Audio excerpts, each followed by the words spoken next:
Okay, welcome back to another episode of Third and 23. I'm your host, Alex, here to continue on with my week 10 of the college football season picks and predictions. I got three games on tap for you on this video. I got three SEC games, three SEC showdowns this Saturday. We're going to start it off with Ole Miss, 7.5 point favorite against Arkansas. This opened at 7. Really didn't see much. It did go up to 7.5 last I checked. But other than that, I haven't seen really much in line movement in this one. If you look at Ole Miss in their last three games, you got the dominating win against South Carolina, 27-3. You got what I consider a choke job against LSU. They lost 29-26 in a game they gave up a bunch of third and fourth and longs in the final drive of the game to lose that one.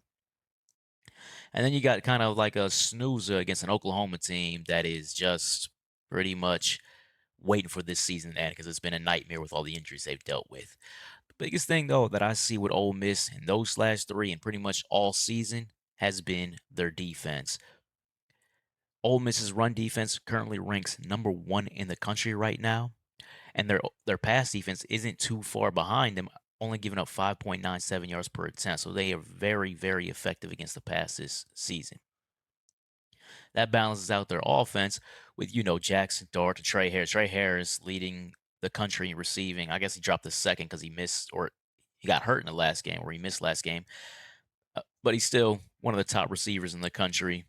And they've got a little balance here with Henry Parrish, who's not a bad running back, but now they're finally give Ulysses Bentley some more touches. He was in the doghouse, seemed like all season. He's finally starting to get some touches.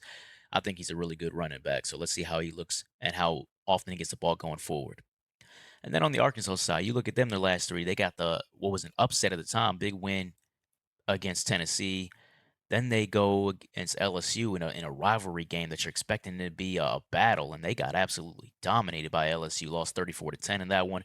And then they responded to that by crushing Mississippi State, dropped over 600 yards. I think Arkansas, if I'm not mistaken, has gotten over 600 yards three times this season. So their offense has been explosive. Now, when you're looking at this matchup, I look at the Arkansas run game versus Ole Miss run defense. Nobody's been able to run the ball against Ole Miss this season, and now you throw in that Jaquindon Jackson, Arkansas's leading rusher, has been ruled out for this game. It's going to be tough. It's going to be tough sledding for that Arkansas running game to get going, get anything going on the ground against Ole Miss. So now it's going to be all about Taylor Green, quarterback for Arkansas, dual threat. Not a bad quarterback, but when you watch him play, he's not really pushing the ball. Everything is short, intermediate. That plays, in my opinion, it plays right into Ole Miss's hands with their outstanding pass defense they displayed this season. So for me, I look at Arkansas and I'm saying, I don't think they're going to move the ball that much in this game. I don't think they're going to put up a lot of points in this game to be able to keep pace with Ole Miss's offense. As you see, Arkansas 88th ranked pass defense in the country. That does not bode well going against Jackson Dart, Trey Harris, and all those other receivers. So to me, that's going to be the difference in this game. So I'm going to go ahead and lay the 7.5 in this one. I think this is going to be similar to the LSU game for Arkansas. And Ole Miss has a better defense than LSU. So I think this is going to be tough sled for Arkansas to be able to keep pace and move the ball with Ole Miss as Ole Miss continues to move it through the air. Moving on to my next game, Texas A&M is a 3-point favorite on the road to South Carolina. Look at this one. Man, this is an easy one for me. Focus on South Carolina's last three games. They got dominated by Ole Miss, only had 3 points.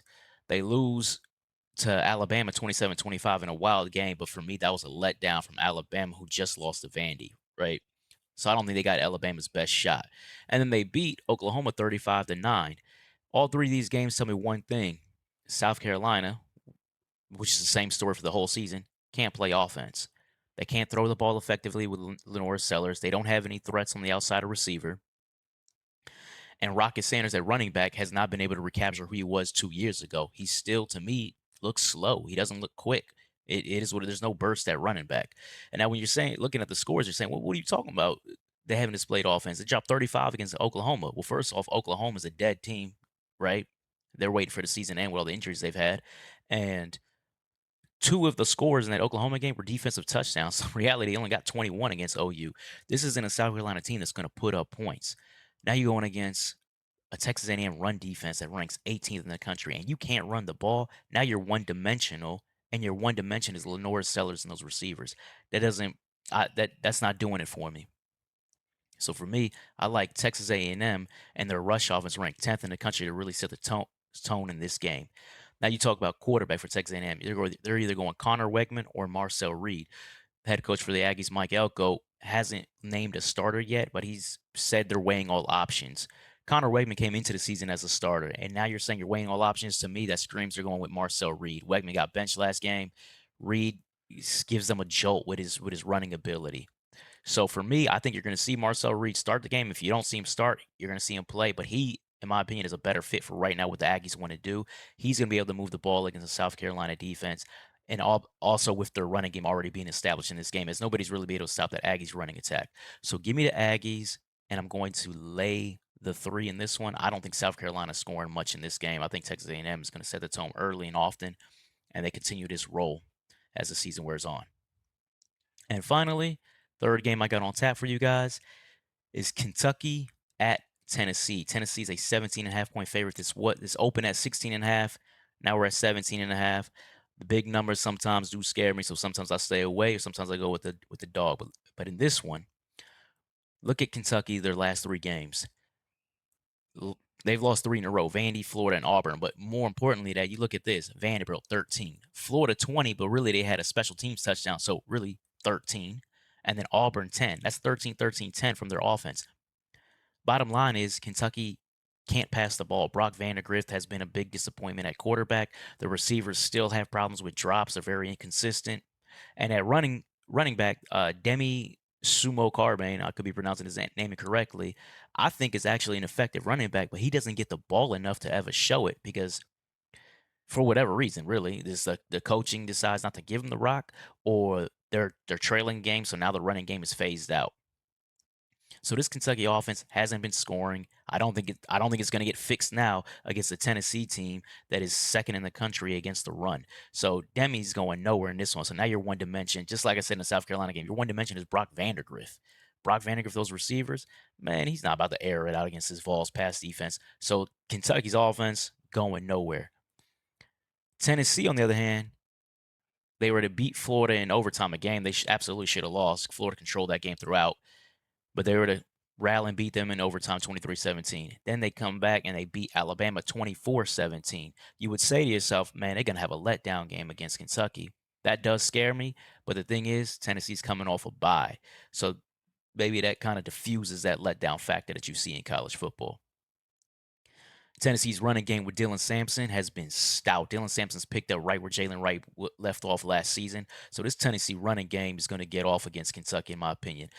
If Nico is ever going to get back to what he was or continue to show the potential that he has the physical tools to show, it would be in this game because I think Kentucky is fading fast. I don't know how much longer Kentucky's going to keep it riding and keep fighting as the season wears on. So for me, I like Tennessee in this one. I like the Tennessee running game to have a big day. I think Dylan Sampson has a big game. I think Nico can kind of look like the old Nico. I think Kentucky's offense is going nowhere.